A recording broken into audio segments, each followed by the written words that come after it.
కర్నూలు జిల్లా ఎమ్మిగనూరులో దొంగలు బీభత్సం చేశారు. వివర్స్ కాలనీలో అర్ధరాత్రి సమయంలో ఇంటికి తాళం వేసిన 3 ఇళ్లలో చోరీకి పాల్పడ్డారు. ఇంటికి వేసిన తాళం పగలగొట్టి లోపల ఉన్న బీరువాలను ధ్వంసం చేసి అందులో ఉన్న 24,000 నగదు, తులం బంగారు దొంగలు అపహరించి వెళ్లారు.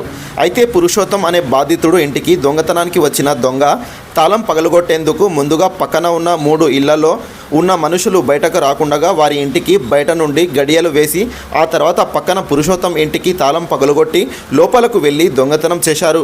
ఘటనపై పట్టణ పోలీసులకు బాధితులు ఫిర్యాదు చేయగా కేసు నమోదు చేసి ఘటనా స్థలానికి చేరుకొని పోలీసులు దర్యాప్తు చేపడుతున్నారు. అయితే నిన్న పెతర్లమాస్ అని చెప్పేసి మేము గోల్దొడికి వెళ్ళాము. మాకు పొద్దున 5:30కు వాళ్ళు ఇంటి ఓనర్లు ఫోన్ చేశారు, ఇంట్లో దొంగతనం జరిగిందని.